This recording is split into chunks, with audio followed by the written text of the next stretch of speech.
ఏయ్, ఎక్కడున్నావు నువ్వు? నేనెంతసేపటి నుంచి నీకోసం వెయిట్ చేస్తున్నాను. నీకు తెలుసా నేను నీతో ఎన్ని విషయాలు మాట్లాడాలో?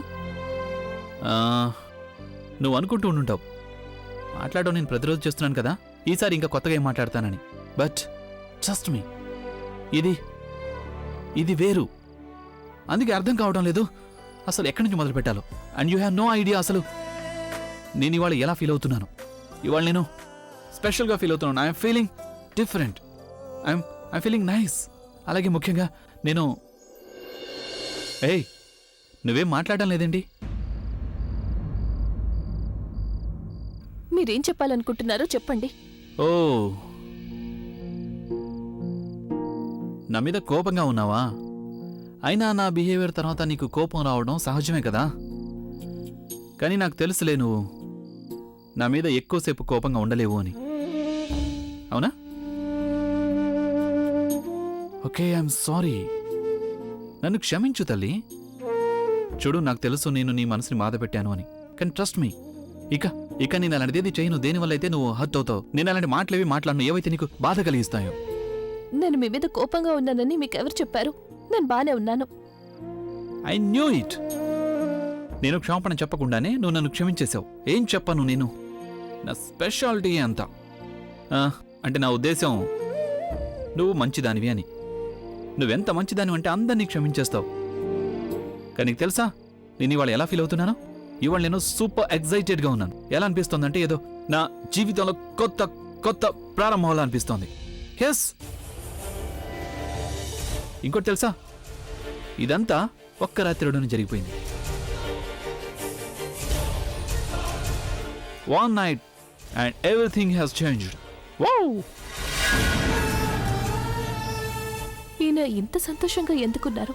ఆయన ఒక్క రాత్రిలో అంతగా ఏం మారిపోయింది? అలాంటిది ఏం జరిగింది ఆయనకి?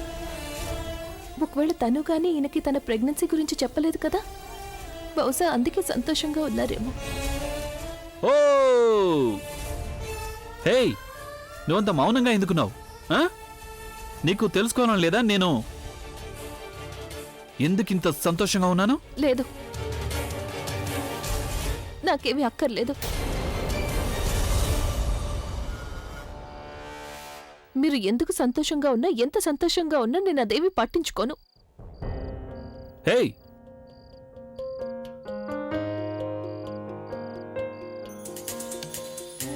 కమాన్ ప్రజ్ఞ, చూడు, నేను సారీ చెప్పేశాను కదా, ఇంకా నా మీద కోపం ఎందుకు?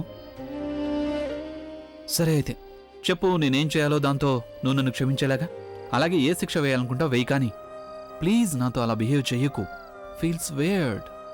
మీ మీద కోపం తెచ్చుకోవడానికి నేనెవరు?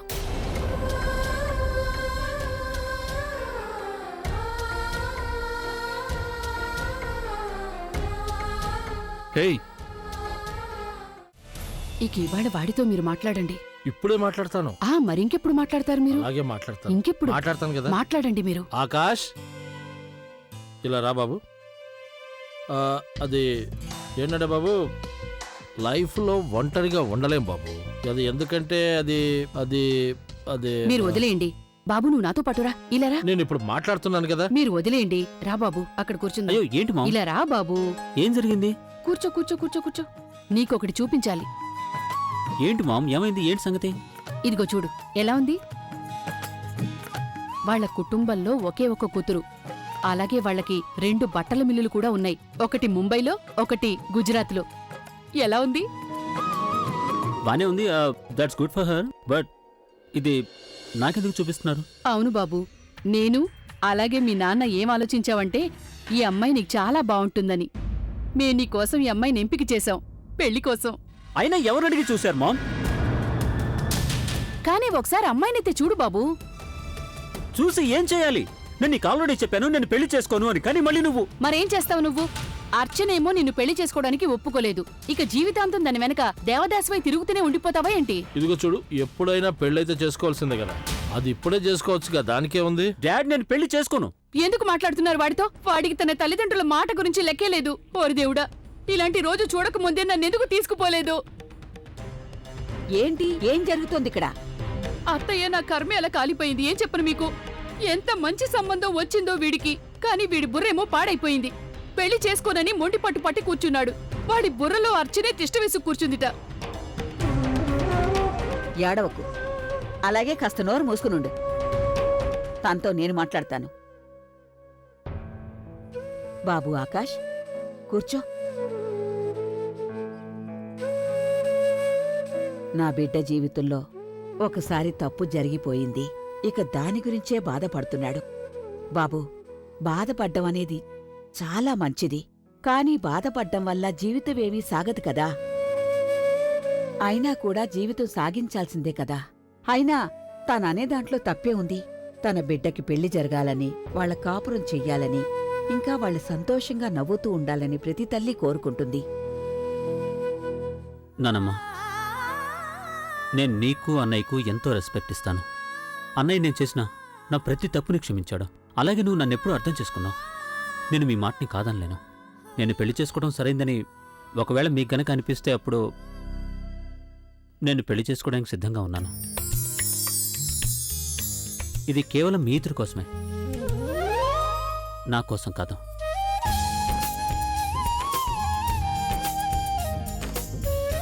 ఆహా అత్తయ్య, మీరైతే అద్భుతమే చేసేశారు. ఇక వాడు మీ ఇష్ట ప్రకారమే పెళ్లి చేసుకుంటే చేసుకోనివ్వండి. నాకైతే వాడిలో పెళ్లి కలే కనిపిస్తోంది. రామ్ సింగ్ అని ఎక్కడున్నాడు? అక్కడున్నారు మేడం. తప్పుకో.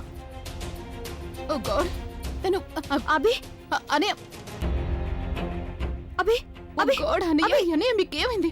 తను just push him upwards. Oh God అన్నయ్య, what you have done to yourself? మీకేమైంది? ఒకసారి నీళ్ళు ఇవ్వండి. అభి అభి అంత మోసగాళ్ళు.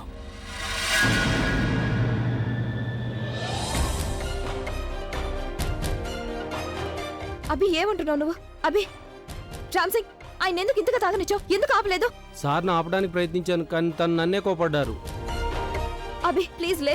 I think it's of no use. His too drunk. ఓ పని చేద్దాం, తన గదిలోకి తీసుకెళ్దాం. మేబీ స్పృహలోకి వచ్చినప్పుడు he will be feel better. Okay Ram Singh వచ్చి సాయం చేయి. కమ్ ఆన్ అన్నయ్య. యా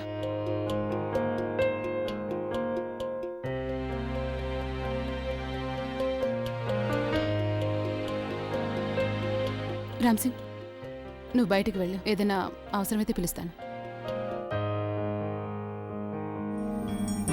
ఆలియా, నీకేమైనా ఐడియా ఉందా అభికేమైందో? ఐ మీన్ తను ఎప్పుడు ఇంతగా డ్రింక్ చేయడు కదా. తను బాగా అప్సెట్ అయ్యాడు అనిపిస్తుంది. ఒకవేళ ఆ ప్రజ్ఞ అభికి నా ప్రెగ్నెన్సీ గురించి చెప్పలేదు కదా, దాని మూలంగా అభి ఇంతగా బాధపడుతున్నాడేమో. అసలేం జరిగింది? అన్న ఇంతగా డ్రింక్ చేయడానికి ఒకవేళ దీనికి ప్రజ్ఞకి ఏం కనెక్షన్ లేదు కదా. అన్న ఏమో ఏమీ చెప్పడం లేదు. ఆయన చెప్పగలిగే పరిస్థితిలో కూడా లేడు. తను ప్రజ్ఞావతిని ప్రేమిస్తున్నాడని నేను అభిని రియలైజ్ అయ్యేలా చేశాను. ఇన్ఫాక్ట్ ఈ పాడికి తన మనసులో మాట చెప్పేసి ఉంటాడు. తను నీ ప్రజ్ఞని కలిసి వస్తాను. ఏం జరిగిందో ఏం లేదో తనే చెప్పగలదు ఇప్పుడు మనకి. వెయిట్, నేను కూడా వస్తాను. లేదు తను నువ్వు ఇక్కడే ఉండు. ప్రజ్ఞని ఎదురుగా ఏమీ చెప్పలేకపోవచ్చు. అలాగే తర్వాత అన్నయ్యకి స్పృహ వచ్చిందంటే someone needs to be here. So you be here. నేను వెళ్ళొస్తాను. ఓకే.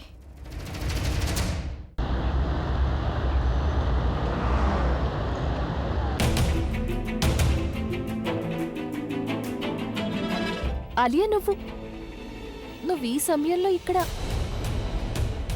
ఏవైతే నువ్వు నన్ను అలా ఎందుకు చూస్తున్నావు? ఏదో నీకు తెలియనట్టు ఎందుకలా చూస్తున్నాను అడుగుతున్నావు?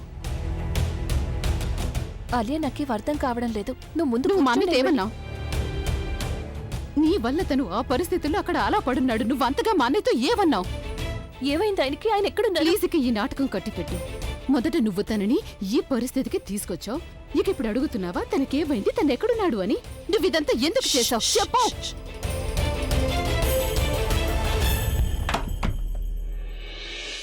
చూడాలి, ప్లీజ్ నెమ్మదిగా మాట్లాడు. బుల్బుల్ ఇప్పుడే ఎందుకు నిద్రపోయింది. ఊరుకోవాలి? కేవలం నీకు నీ చెల్లెల గురించి బాధగా ఉంటే అప్పుడు నాకు మా అన్నయ్య గురించి బాధగా ఉంది. అన్న ఏ పరిస్థితిలో ఉన్నాడో తెలుసా? తను ఈ పరిస్థితుల్లో ఉండడానికి కారణం ఎవరో కాదు, కేవలం నువ్వు. ఆలియా ప్లీజ్ ప్లీజ్ నాకు చెప్పాలి. ఆయన ఎక్కడున్నారు? ఆయనకు అసలు ఏమైంది? తనని చూడాలనుకుంటున్నావా? నువ్వు చూడలేవు. ఎందుకంటే నేను కూడా తన పరిస్థితుల్లో చూడలేకపోయాను. అభి ఒకవేళ నన్ను ఇంకా నాకు పుట్టబోయే బిడ్డని యాక్సెప్ట్ చేయకపోతే నేను పెళ్లి కాకుండానే తల్లవుతాను. ఏం చేయాలి నేను? ఐ కార్తీక్ తను కాదనక ముందే నేను అబార్షన్ చేయించుకుంటాను.